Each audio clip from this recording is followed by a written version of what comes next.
The treatment of Sita and Draupadi gives you a general sense of the patriarchal orientation of the Hindu epics.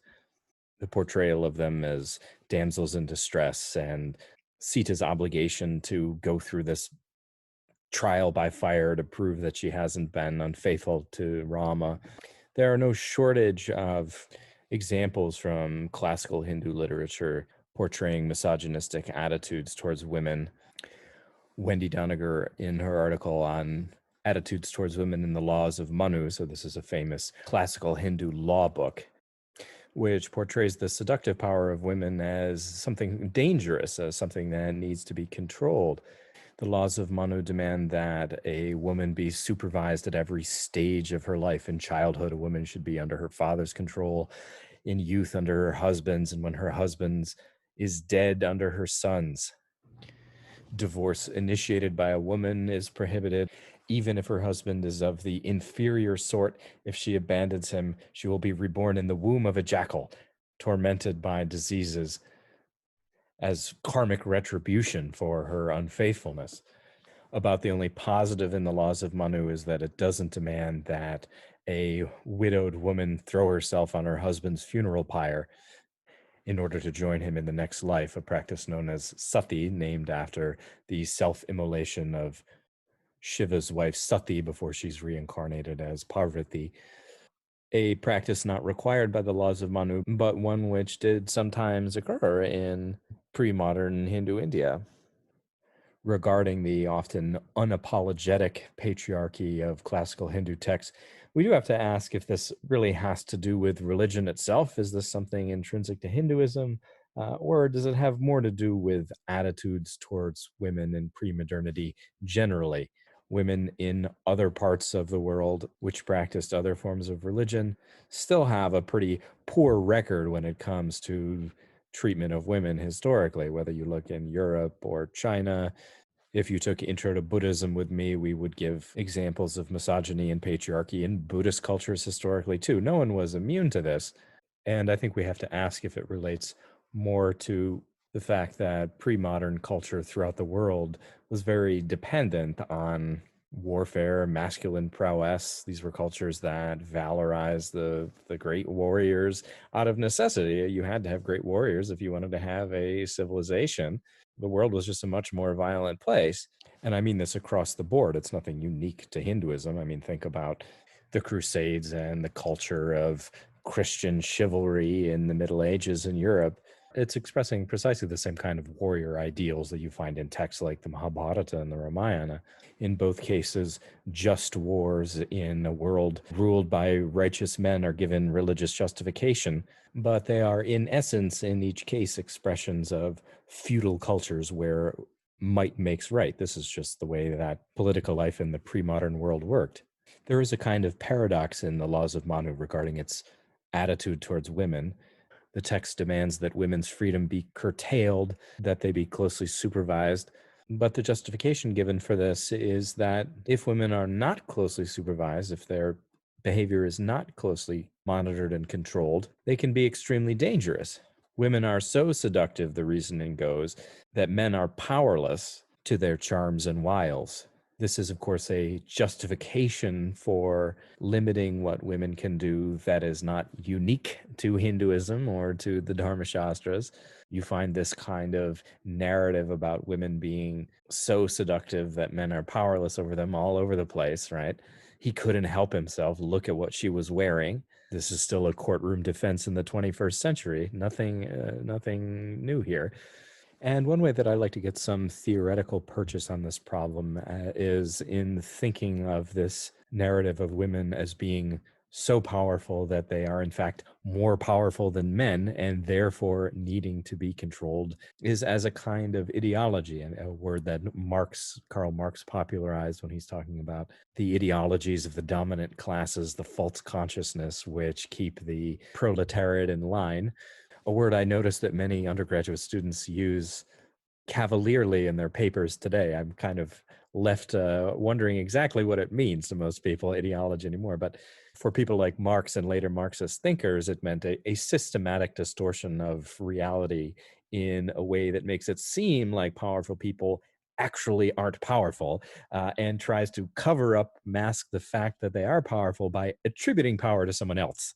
So, in the case of the patriarchal ideology of the Dharma Shastras and the Sanskrit epics, we have a social reality in which men had all the power. They had all the political power. They had all the weapons. They had all the physical power.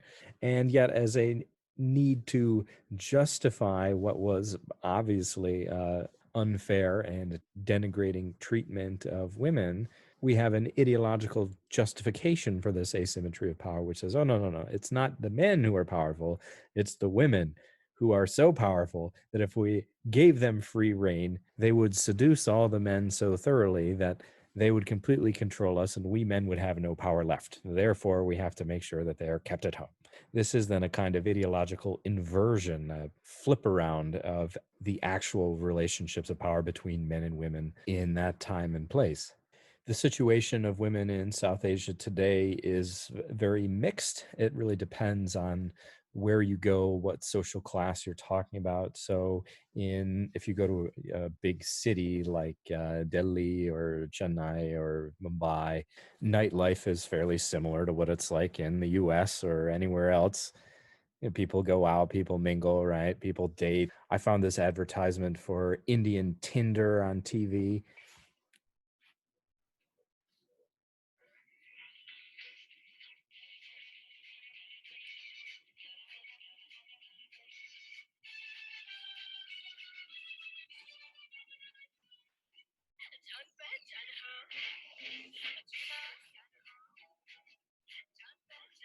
But then there are some places in rural India where women are expected to cover their heads and faces, and in some cases aren't even allowed outside. Of course, things have changed a great deal in modern India and continue to change very quickly.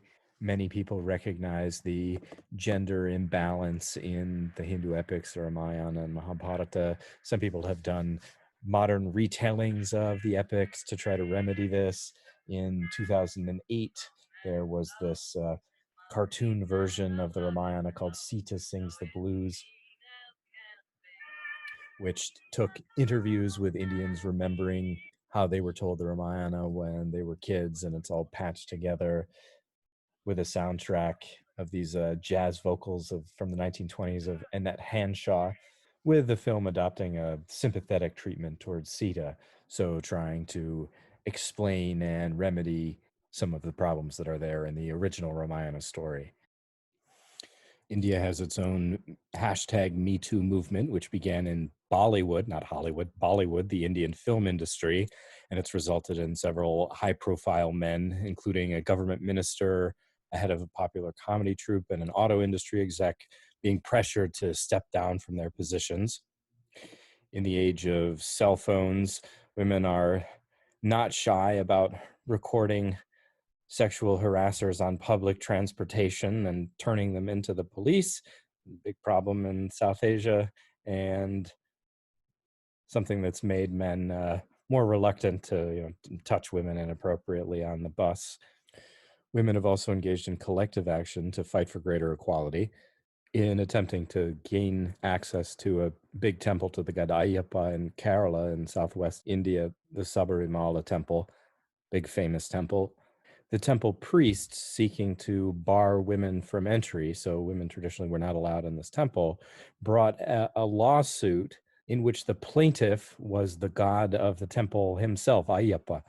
And this is something that is allowed in Indian law, something that we'll also talk more about in relation to the Babri Mosque Supreme Court case that was decided last November at the end of the class.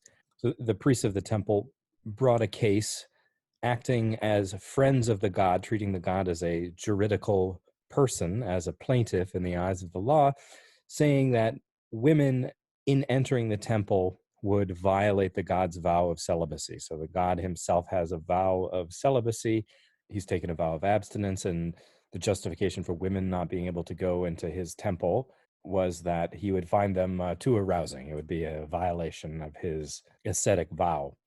So this case, arguing on behalf of the god that women legally should not be able to enter his temple, went all the way to the Indian Supreme Court, where the priest's case was not successful. So the Supreme Court of India said, no, women can enter the temple. gods do not have a right to celibacy. Interestingly, though, they upheld the principle that gods do have a right to own money and property, upholding the legal capacity of gods as juridical persons, is the technical term in Indian law. But we'll talk more about that in a future class. So when the women were legally allowed access to the temple, brought in by the police, there were mass riots in Kerala of men protesting, but the women, in a counter-protest, formed a line all the way across the state of Kerala, 765 kilometers long, a line of women protesting the protesters, insisting that women should be allowed into the temple, which they now are. Of course, it was a bitter dispute at first, and they had to go in under police guard. But this was in 2019, the protests. So this is one act of collective female solidarity, which has had real effects in a progressive agenda. This is one of my favorites, the Gulabi Gang, an informal militia of women in Uttar Pradesh in northern India, who basically, like, there's 400,000 of these Gulabi Gang ladies in total. And the way it works is that if anyone is in trouble, any woman is in trouble, like someone is, attacking her, or even if her husband is trying to rape her or something, she can call the Gulabi Gang, and these women will show up in their pink saris, and they will cudgel the offender. So they will beat the guy in question, right? So you can really hurt someone, right? If a bunch of people are beating you with a stick. So this is an example of women taking protection into their own hands. In the class on Bhakti, we talked some about gender inversion in the theology of Chaitanya Mahaprabhu, whose biographers say that he is Krishna in the mode of Radha, or Krishna with the personality of his wife, Radha, and also in the poetry of Annamaya, who, although he is a male Brahmin priest, is writing love poems to Tirupati as if he were the lover of the god, as if he were the female lover of the god. Those of you who read outside just the assigned pages in Wendy Doniger's The Hindus and Alternative History know that you could teach a whole class on gender inversion, transsexualism in Hindu literature. When you start to add it up, there is really a prodigious amount of gods changing gender, and gods like Shiva being physically androgynous, being half man and half woman, all kinds of stuff like this in Hindu mythology. Right now, I want to talk about how some of this mythology is expressed by the trans community in India in the 21st century. The Hijra are a centuries-old community of trans men in India. They had livelihoods as dancers and singers at weddings. They were invited to bless newlyweds and newborns. It was thought that they had the power to ward off evil spirits and bestow blessings of fertility on newborn males. Some Hijra made a living as fortune tellers.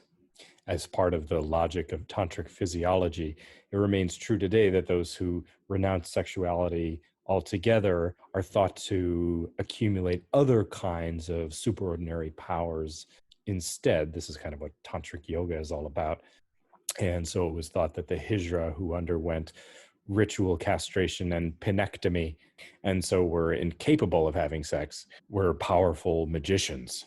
Although the Hijra suffered under British colonial rule, who sought to outlaw them as a group, in 2014, India's Supreme Court became the first government to recognize a third gender legally. So you can be like male, female, and third gender. The word in Sanskrit and Hindi is Tritiya Prakriti, the third gender. This is an official category that you can have on your driver's license or your passport. And the court also recognized the Hijra's right as a minority community to jobs, welfare, and health services. And in 2018, the Supreme Court finally decriminalized gay sex, now determining that discrimination on the basis of sexual orientation is a fundamental violation of human rights. Although the Hijra still face discrimination in many parts of India, they and other trans men are able to celebrate their identity every year at the festival of Kuvaham in South India. This is a festival which reenacts an episode from the Mahabharata. It's one in which Krishna, in order to assist the Pandavas, transforms himself into a woman named Mohini. Krishna, who is Vishnu, also does this elsewhere in Hindu mythology. There's a set of stories in which he transforms into a woman to marry Shiva and has to defeat this demon Bhasmasura. In the Mahabharata story, Arjuna's son, Adavan, tells the Pandavas before the big battle with the Kauravas that he's willing to sacrifice himself to Kali, the goddess of death, in order to win her favor on the side of the Pandavas. So he says that before he does this, he wants to experience life as a married man. No woman is willing to marry Adavan knowing that he's going to sacrifice himself right after this. So Krishna steps up, transforms himself into a beautiful woman named Mohini, marries Adavan, consummates the marriage after the wedding. Adavan goes, ties himself up so that he can be eaten by Kali from the feet up as a sacrifice, but finds out by word of mouth that Mohini is in fact Krishna, and thinks to himself in the immortal words of Aerosmith,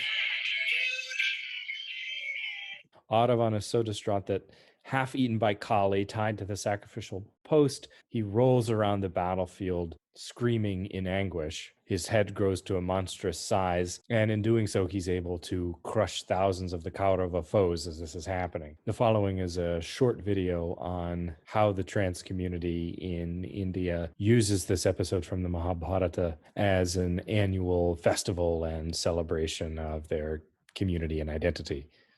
You're the diva.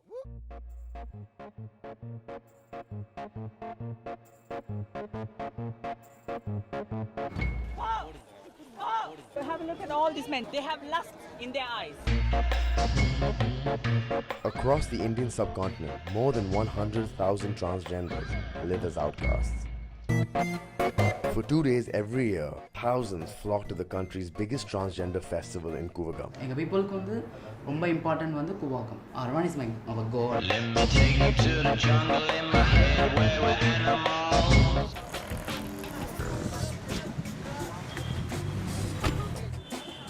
This is really like one of a kind. You don't have any pageant for transgenders anywhere in India and on such a massive scale. So it's like their Miss Universe.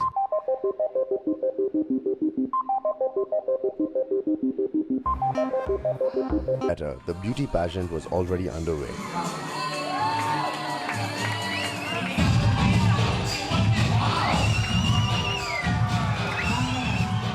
Miss Kuvagam is one of the highlights of this festival. Local film stars are invited as chief guests every year, as it draws major headlines and coverage from the media.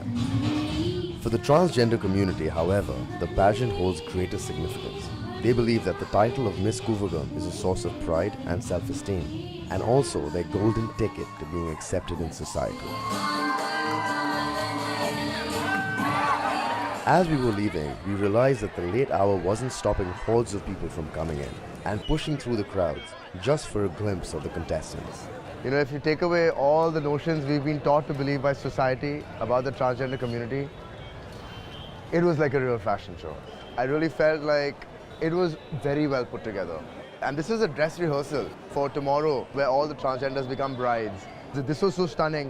That's going to be just bigger, better, stronger, faster.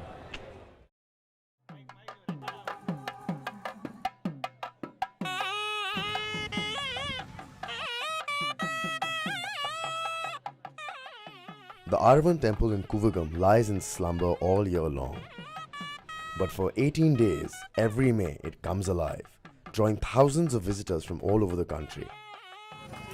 Legend has it that during the Mahabharata war, the Pandavas had to sacrifice a pure warrior to win the battle.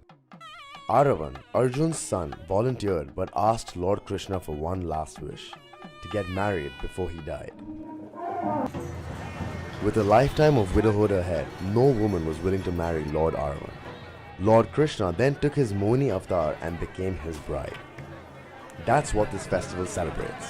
It's like the Kumbh Mela, but like for transgenders. It's that massive. And some really bad wigs.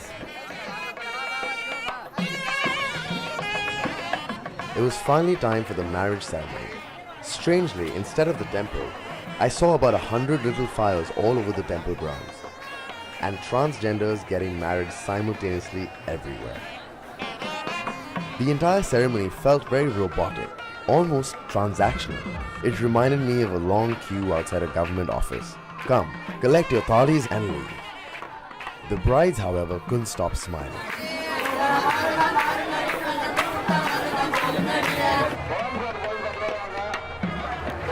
Amidst all the madness, I spotted a familiar face. I just walked in, I saw the fire, so I got married. You don't go inside the temple? No, I don't prefer going inside the temple because in our culture, our Jamaat says our guru is our husband. So I prefer my husband, my guru, to marry me, not someone else who I don't know. And these are your friends? This is my daughter, this is my sister, and this is my daughter. Hi daughter, So sister, we have a daughter. big family. Hey, what's up guys? So I'm searching for my rest of the family. Yeah, okay, so let's find them. Hey, Koda.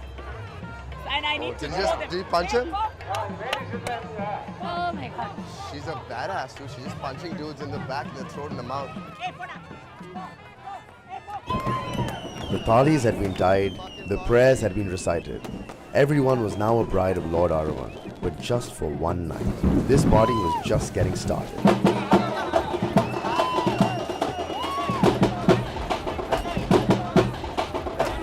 It's all the way, man. You gotta get it all the way.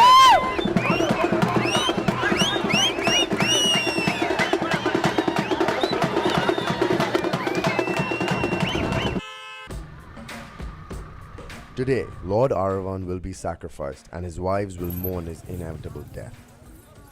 As we arrived, we saw thousands of newlywed brides gathering near the temple.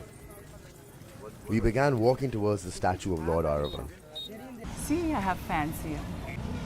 Where in the world you get fans like this? There were huge fires along the way, giving out a strong camphor smell. The fumes purify the air and symbolize a union with God. This is the happening part. Now we wait until Aravan arrive here. So they are preparing for that, and they draw the column, which is very famous for Tamil Nadu. So they did that, and we have 108 coconut. 108 coconuts, Yeah, we're gonna break it. We're gonna celebrate the last minute of happiness.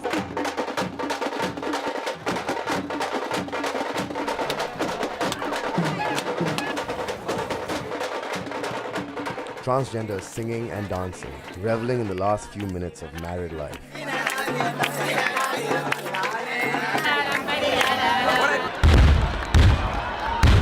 The giant effigy of Lord Aravan was being pulled through the narrow streets one last time before being set to flames.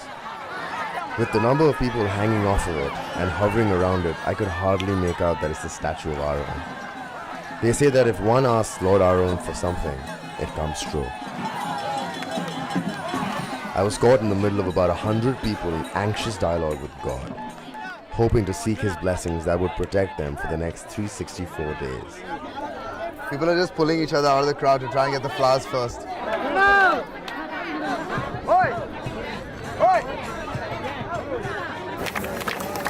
Finally, it was time for Lord Aravan to be sacrificed, widowing all his one-day wives.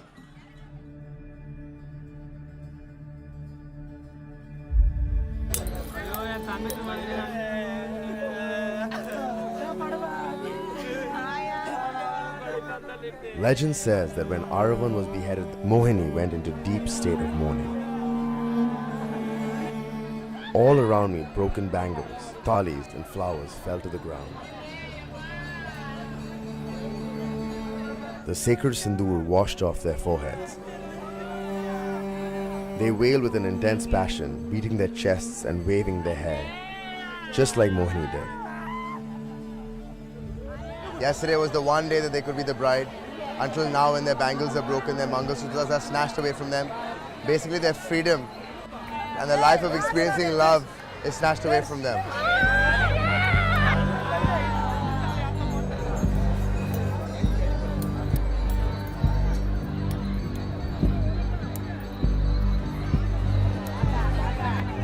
This tragic ritual of love and loss played out again. It was intense and strangely moving. I couldn't help but wonder what they were really crying for. The death of their mythical husband, years of discrimination and humiliation, or their longing for true love. I don't know what it was, but the experience was very moving.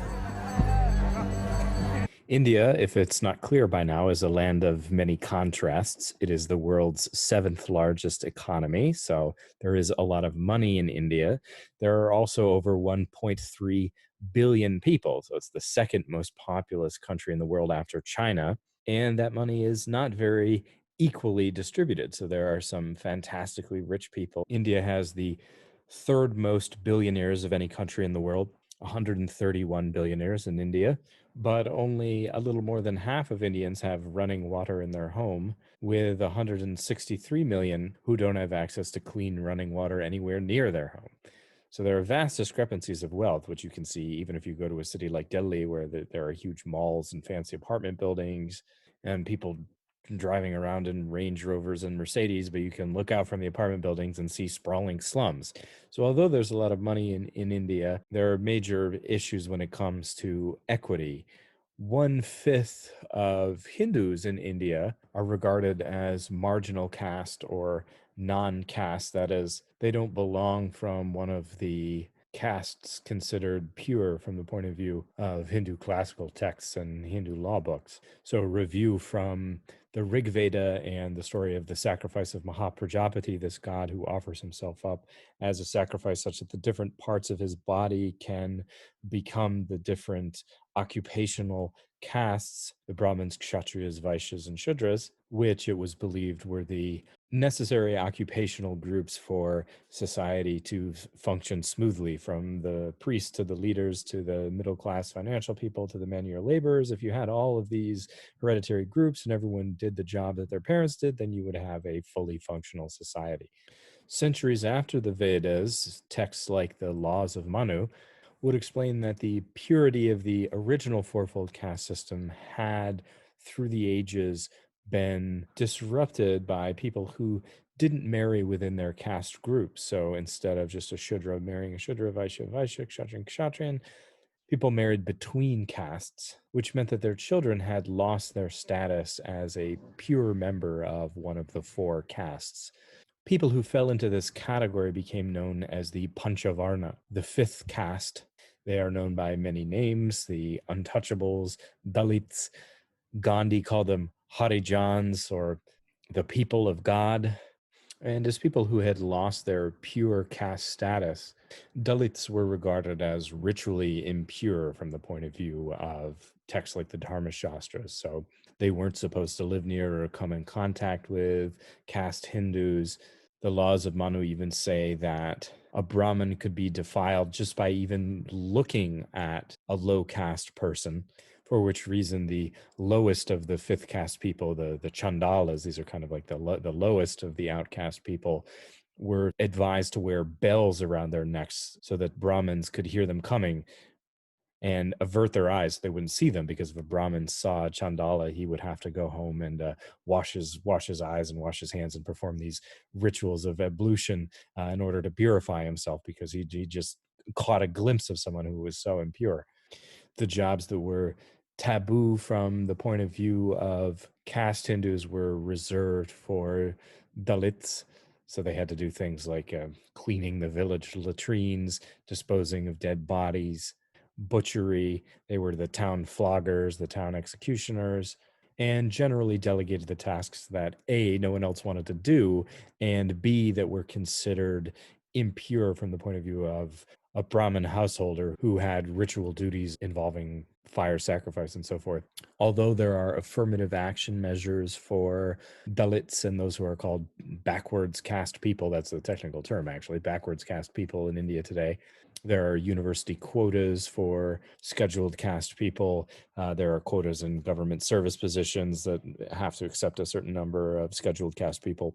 Still, the issue of caste remains a problem, as you saw in that short article from the New York Times that I assigned, which is just one example of an endemic and serious problem in India. I mean, there are incidents every day relating to stuff like this.